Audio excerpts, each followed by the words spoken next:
My family called me a thief for 10 years. 10 years of empty chairs, unreturned calls, cousins who crossed the street. 3 weeks ago, at my father's funeral, standing alone in the back row like an usher nobody hired, I watched his estate lawyer walk past my entire family, past my aunt, who was still dabbing her eyes from the eulogy, where she'd taken one last graceful swing at me, straight to me, and hand me an envelope with my name on it in my father's handwriting. It was dated 3 years ago. 3 years. Sit with that date. I've done nothing else since. I'm Wade. I'm 43. I manage a restaurant, a good one, white tablecloths at dinner, and I'm decent at it. And I need you to know that everything I know about work I learned behind the counter of a hardware store with my family's name on the sign, because that's what makes all of this what it is. Hutchins and Son Hardware. My grandparents opened it in 1961. My grandmother, Mama Ruth, ran the register until she was 80, and the store wasn't a business in our family. It was the family, the way a farm is a family. My father, Garrett, took it over, and his younger sister, my Aunt Lorraine, kept the books, and I grew up in that store the way other kids grow up in backyards. Swept it at 10, cut keys at 14, and in my 20s I worked it full-time, registers, orders, and the bank deposits. I did the deposits. Underline that, because everyone else did. Quick family map. My mother passed when I was 19, cancer, fast, and I mention her for 2 reasons. 1, so you understand there was nobody left in that family whose default setting was defending me. And 2, because the last thing she ever told me, in a hospital room, was, "Your father's a good man, Wade, but he'd rather lose a finger than look at a wound." I was 19. I thought it was morphine talking. It was prophecy. And we'll get there. My sister June is 3 years younger than me, married, 2 kids, allergic to conflict the way some people are allergic to bees, full anaphylaxis. And my Aunt Lorraine. I want to describe Lorraine honestly, the way she was to me for my whole childhood, because it matters. She was wonderful. Birthday cards, with a 20 in them. Remembered your girlfriend's name. Church treasurer, casserole brigade, the aunt everybody's friends wished they had. Lorraine kept the books at Hutchins for 31 years, at a desk in the back office with a green banker's lamp, and a bottom drawer she kept locked. That was another family joke. Lorraine's drawer. My personal thing, sweetheart. 31 years, 1 locked drawer, and nobody, including me, ever thought about it for more than 4 seconds. File it away. It's the whole story. Now the audit. I was 33. The store had been feeling thin for a while, margins off, and my dad brought in an accountant friend to look things over before renewing a loan, and the accountant found it. Over the previous 3 years, roughly $38,000 had gone missing. Not one dramatic theft. A slow leak. Cash deposits coming in light, a few hundred here, week after week, month after month, patient as rust. And every light deposit had passed through the hands of the person who did the deposits. Me. I want to walk you through the day my life ended, because I've replayed it so many times the tape is worn. Back office, after close. My father behind the desk, the accountant's summary in front of him. Lorraine standing by the file cabinet with her reading glasses on her head and her hand pressed to her chest, because, and I didn't understand the choreography then, she was the one who'd pulled the supporting paperwork together for the accountant. She was the one who'd caught it. My father slid the summary across the desk and asked me if I had anything I wanted to say. I said, "Dad, I have never taken $1 out of this store in my life, and I'll tell you exactly what my father did." He took his glasses off. He rubbed the bridge of his nose, and he looked at me, not angry, that was the worst part, tired, like I was a bill he'd been dreading, and he said, "The numbers don't lie, son. The numbers don't lie." 4 words. I've been carrying them for a decade like a stone in my shoe. There was one thing I said that night that I need on the record, because it comes back at the end. I'd looked at the accountant's summary for maybe 90 seconds, and even upset, even drowning, I noticed something, because I'd done those deposits for years and I knew their rhythm. The shortfalls clustered on Tuesdays. I said it out loud. "Dad, half of these are Tuesday deposits. I'm off on Tuesdays. I have been off on Tuesdays for 4 years." And my father looked at Lorraine, and Lorraine did this small, sad headshake, the kind you give a child's excuse, and said, "The deposit slips carry over, honey. Tuesday money gets counted Wednesday. It's all the same drawer. And that was that. My one piece of evidence, waved off in 11 words by the bookkeeper, and my father nodded, because Lorraine had kept those books for 31 years and I was a 33-year-old with a motive nobody could name and opportunity everybody could. No charges. My father wouldn't do that to the family name, he said. And God help me. At the time I thought that was mercy. It was not mercy. Charges come with lawyers, and lawyers come with discovery, and discovery finds drawers. What I got instead was exile, which requires no evidence at all. I was out of the store within a month. And then the quiet machinery took over, the way it does in families. I wasn't invited to Thanksgiving that year, just to let things cool down. Cousins stopped calling. My sister June gave me the speech that I know some of you have received word for word, holding my hands in her car, crying, "I love you, but I can't be in the middle. The kids, you understand." Everybody was so sorry. Nobody was on my side. And Aunt Lorraine read it. Lorraine got a promotion out of my execution. Not at the store, in the family. For 10 years, Lorraine was the woman who'd had to catch her own nephew, the wounded saint. Wasn't it so hard on her? At every gathering I wasn't at. My cousin told me years later that Lorraine cried about it at 2 separate Christmases, about how hard it was. On her. I'm going to compress the decade, because you're not here for my wilderness years, but I'll give you the shape. I moved 40 minutes away. I started as a line cook because nobody in hospitality asks about your family. I worked up to managing the whole house. I met Tessa 5 years ago.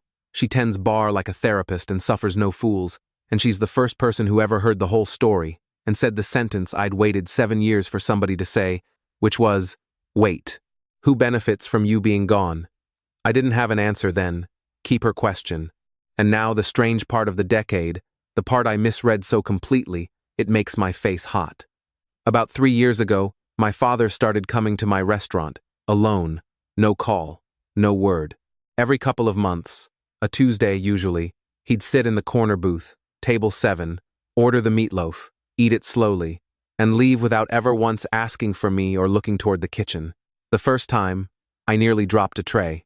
I thought he was checking up on me, surveilling the thief, seeing what I'd made of myself with, presumably, his $38,000. I never went to the table. He never asked. 11 visits over 3 years, I counted afterward from the reservation system and my own scarred memory. And every single time, on a check that never topped $30, he tipped exactly $38. 38. I thought it was a message. I thought my father was walking into my restaurant every few months to remind me of a number. I'd bust that table myself after he left, shaking, and pocket nothing, and tell Tessa I was fine. He died in October. Heart, in his sleep, 71 years old. June called me, first call in months, and said the funeral was Saturday and, direct quote, "Everyone would understand if you kept a low profile." A low profile, at my own father's funeral. I went anyway, and I kept the lowest profile there is, the back row, standing, jacket that didn't fit like it used to. And Lorraine gave a eulogy. Of course she did, and it was beautiful, and she cried real tears. I'll give her that. She loved her brother. That's what none of this ever made simple. And then, near the end, with the whole church soft and wrecked, my aunt looked up from her notes, let her eyes drift toward the back of the room, toward me, just long enough for 40 heads to check where she was looking, and said, "Garrett taught us that family means forgiving even those who wounded this family the deepest. He forgave. He'd want us all to keep forgiving, even those who wounded this family." At his funeral, with my father in a box 10 feet from her, that graceful, sugar-dusted dagger, thrown in a church, and every face that turned to find me wore the same expression, pity with a security camera behind it. I made it through the recessional, and I was actually leaving, keys out, done, planning to grieve my complicated father alone in my truck in a parking lot, like I'd done everything else alone for 10 years. And a hand touched my sleeve. A short man in a gray suit, 70s, briefcase. He said, "Mr. Hutchins? Wade? My name is Arthur Feld. I was your father's attorney for 30 years. Could you stay behind a few minutes? It shouldn't wait." And while my whole family filed past us toward the reception hall, some of them slowing down to watch, Mr. Feld reached into his briefcase and handed me a sealed envelope, My name on the front in my father's carpenter pencil block handwriting, and in the corner, small, a date, 3 years ago, October. The same month, the meatloaf visit started. I stood in the back of that emptying church holding it, and Mr. Feld said one more thing, quietly, glancing once toward the door Lorraine had just walked through. He said, "He asked me to give you this at the end of the service, in view of the family, specifically in view. And he asked that you not open it until after the will is read on Tuesday. He was very particular about the order of operations. Your father said you'd understand Tuesdays. I did not understand Tuesdays. Not yet, but I'm getting ahead of myself. A lot of you are going to ask how I sat on a sealed envelope from my dead father for 4 days, and the honest answer is, Tessa hid it in her car so I couldn't cheat, because my father had asked for an order of operations, and after 10 years of being the family criminal, following a dead man's instructions to the letter felt like the last piece of character evidence I'd ever get to submit. So the envelope waited. The will did not. Tuesday, 10 a.m., Mr. Feld's office. Wood paneling, coffee in real cups, and family everywhere. My Aunt Lorraine front and center in navy blue with her husband, my Uncle Walt, beside her, June and her husband, 4 cousins, folding chairs brought in. I stood by the window. Nobody had saved me a seat, which by then I registered the way you register weather. Mr. Feld read the small stuff first. Charitable gift to the church, Mama Ruth cedar chest to June, and my sister cried, and that was real and fine. A pension detail for a long-time employee. And then Mr. Feld turned a page and adjusted his glasses and read, in the flattest, most procedural voice you've ever heard, a paragraph that ended the world. The store. The building the store sits in, which my father owned outright, 2 commercial tenants and all, and the family home on Delmar Street, paid off since 2009. All of it, every brick, and I am quoting the document, to my son, Wade Garrett Hutchins, solely and entirely, for reasons he will come to understand, and which are mine to give, and no one else's to question. The room did not gasp. It did something worse. It went silent in that specific way, where you can hear people recalculating. And then Lorraine laughed. One small, disbelieving church lady laugh, and she said, "I'm sorry, there's a mistake. Arthur, read it again." And Mr. Feld, bless his procedural heart, read it again, identically, and my aunt's face went through about 4 seasons in 10 seconds, and landed on winter. She stood up, she smoothed her skirt, and my sweet Aunt Lorraine, Casserole Brigade, birthday 20s, looked across that office at me and said, in front of the whole family, "You went to see him. When he was declining, you went behind our backs, and you worked on him. A thief for 10 years, and now this. Some people never stop stealing, they just get better at it." And read it. Here is where 10 years of practice paid off, because I have eaten so much silence in that family that my body knows how. I said nothing. I looked at her, and I said absolutely nothing. And I watched not saying anything hit her harder than anything I could have said, because people who run rooms cannot stand an audience that won't perform back. The fallout took about 48 hours to organize, and it was efficient, because my family has had a decade of practice coordinating against me specifically. By Thursday, Lorraine had consulted a lawyer about contesting the will. The theory, and I heard it third hand, from June before June stopped answering me again, was undue influence and diminished capacity. Sound familiar? A man who supposedly wasn't in his right mind, manipulated by the family thief. They had even found their evidence. Somebody, and I'll let you guess who, had learned that my father had been seen, multiple times, over the last 3 years, alone, at the restaurant where I work. Secret visits. The thief, working on him over meatloaf. My 11 silent Tuesdays, the ones where he never spoke a word to me, were about to be entered into a courtroom as the long con. The group texts I was forwarded that week would curdle milk. My cousin, the one who crosses streets, wrote, "He isolated Uncle Garrett at the end, just like he isolated the deposits." Uncle Walt, who in 30 years I have never heard finish a sentence Lorraine started, apparently told the family, "Lori just wants what's right for Ruth's name." Ruth's name. My grandmother's name, deployed like artillery by the people aiming at her grandson. And on Thursday night, with a contest brewing, and my name back in the family sewer, I sat at my kitchen table with Tessa, and she took the envelope out of her bag and set it in front of me and said, "The will's been read. Order of operations complete." My father's block handwriting. The date, 3 years old, October. I got a knife from the drawer because tearing it felt wrong, and I opened my father's envelope like I was diffusing it. There were 11 pages, handwritten, and a small brass key taped to the last one.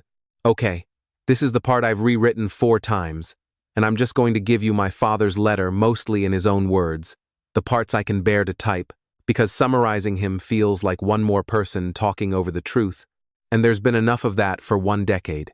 It started with no greeting. That was him. It started, Wade. If Feld did his job, you're reading this after the will, and you own everything, and your aunt is on the warpath, and you don't know why. Here's why.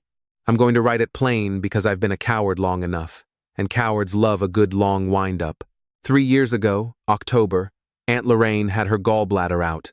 She was off work 11 days, and for the first time in 31 years, somebody else had to sit at her desk and run the books, and that somebody was my father, because it was his store, and who else? He wrote, "Second morning, I needed the tax file, and her drawer was locked, the bottom one, and I did what I'd never once thought to do in 31 years. Son, I got the spare key from the lockbox I'd forgotten we even kept. And I want you to know I wasn't looking for anything. I was looking for a tax file. God has a sense of humor. The drawer had the tax file. Under the tax file was a ledger, a second ledger, a green spiral one, and read it. I had to put the letter down at that point, because my grandmother kept books in green spirals, and Lorraine had learned at her elbow, and there is something about stealing from a family in the same handwriting tradition the family taught you that I still cannot swallow. My father wrote, "It was all there, Wade. 31 years of her real numbers running next to the store's numbers. The skim started small in the 90s, on and off. A bad year for Walt's business here, a casino run there. I didn't know about the casino. That's its own letter I'll never write. But the part that concerns you started 10 years back and ran 3 years, Tuesdays. Her Tuesdays.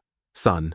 She closed alone on Tuesdays, your day off, and she pulled cash before the deposit and wrote the slip light, and when the accountant came, she picked which paperwork he saw, and when you said the word Tuesday in my office that night, she answered so fast, and I was so tired, and the numbers don't lie.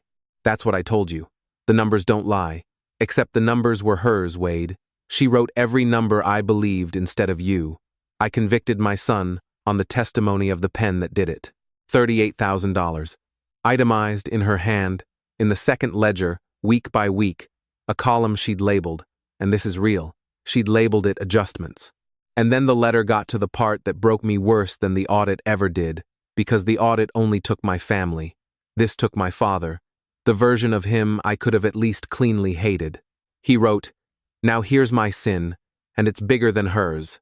I found that ledger 3 years ago, and I sat in her chair with it in my lap for 2 hours, and then I put it back, and I locked the drawer, and I went home, because exposing her meant destroying my sister and Walt's marriage, and the store's loan, and Mama Ruth's name in this town, and at 68 years old, I did not have the spine to burn 4 things to save one, even when the one was my boy. Your mother told you once I'd rather lose a finger than look at a wound. I heard her say it. She was right, and I let the wound be you.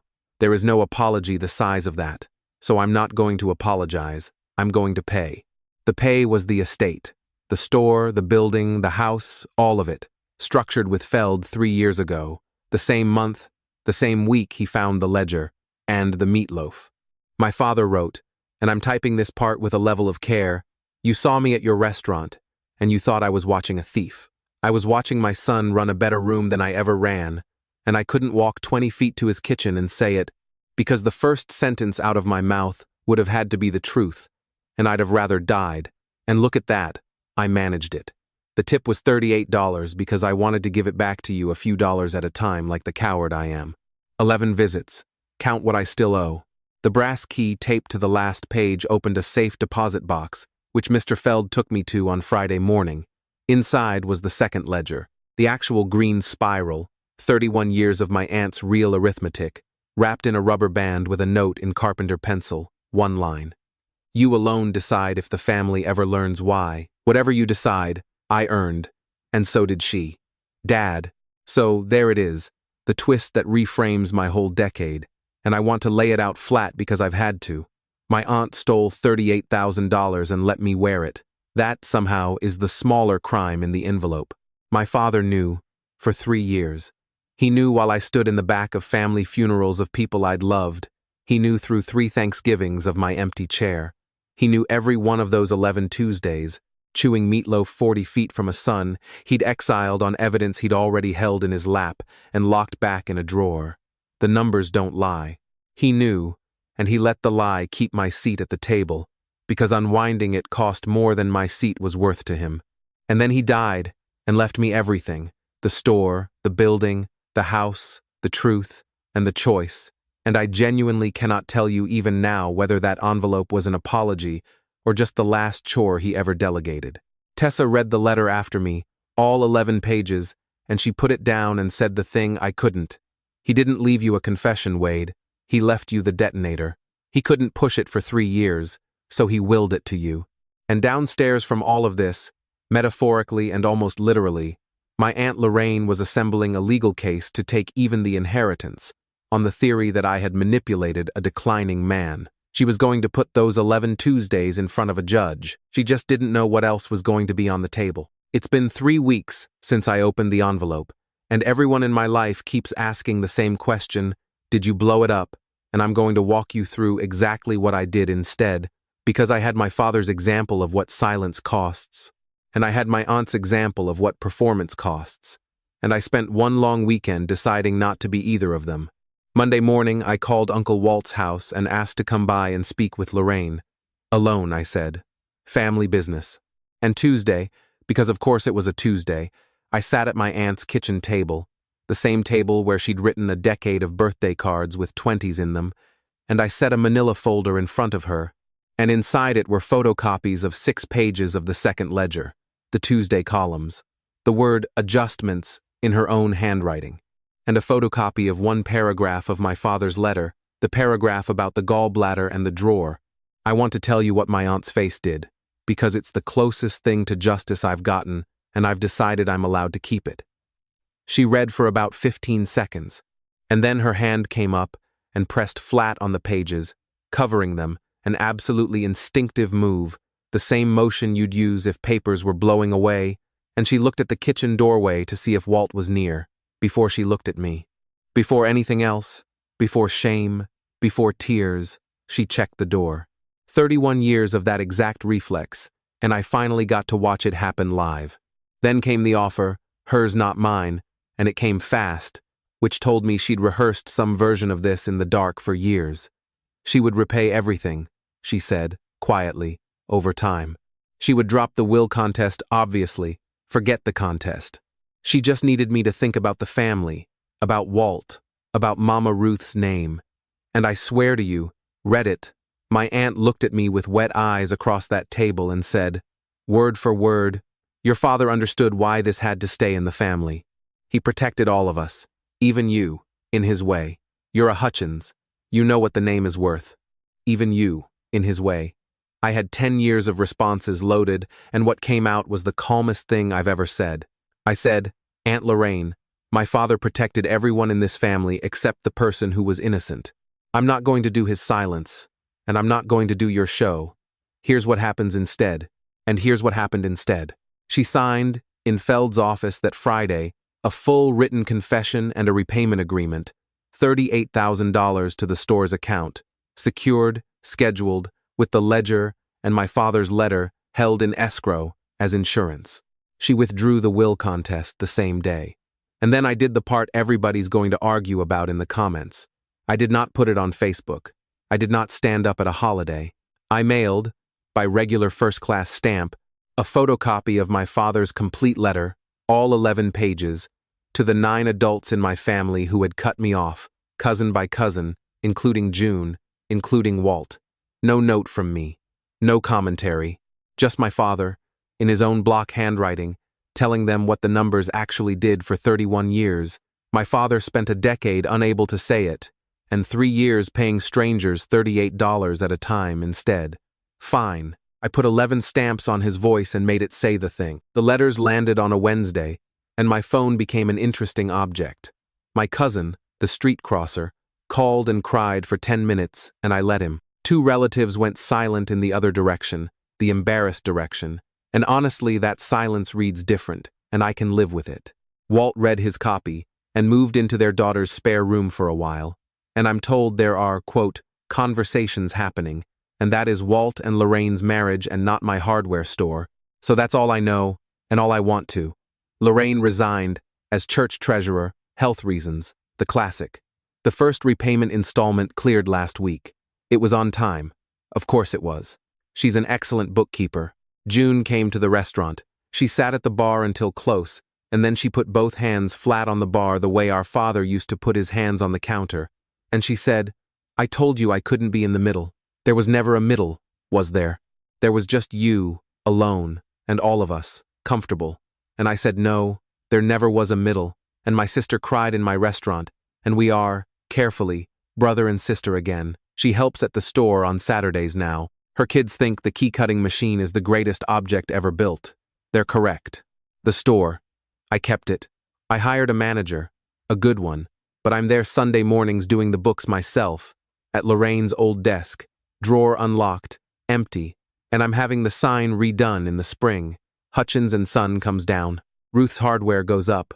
My grandmother ran that register until she was 80, and her name deserves to be on something other than everyone's excuses. And table 7 at my restaurant, the meatloaf booth. I didn't do anything dramatic with it. It's just a booth. But the last time my father ate there, he left his usual $38, and I never deposited it. Couldn't say why at the time. It's taped inside the register at the store now. First thing I see when I open the drawer on Sundays. Some people would call that forgiveness. I'd call it an open item. My father taught me bookkeeping, after all. You don't close an entry just because the account holder died. So that's everything. 10 years a thief, 3 weeks in air, and the man who could have ended my exile with 1 sentence chose instead to die with it in an envelope. Here's what I need the comments to fight about. Sincerely, was mailing his letter to the family the right middle path? Or did I just perform his confession the way Lorraine performs her grief? Should I have pressed charges instead of taking a repayment plan? Or does $38,000 quietly returned serve better than a 70-year-old in a courtroom? And the one I genuinely cannot resolve, the one Tessa and I go back and forth on at 2 in the morning. My father knew for 3 years and left the truth in an envelope instead of saying it to my face while his heart was still beating. He also left me everything he ever built. So tell me, Reddit, and be honest, because I ask him this out loud in the empty store some Sundays. Is what my father did in the end love, or is it just the most organized cowardice you've ever seen? And can it be both? What would you have done with the envelope?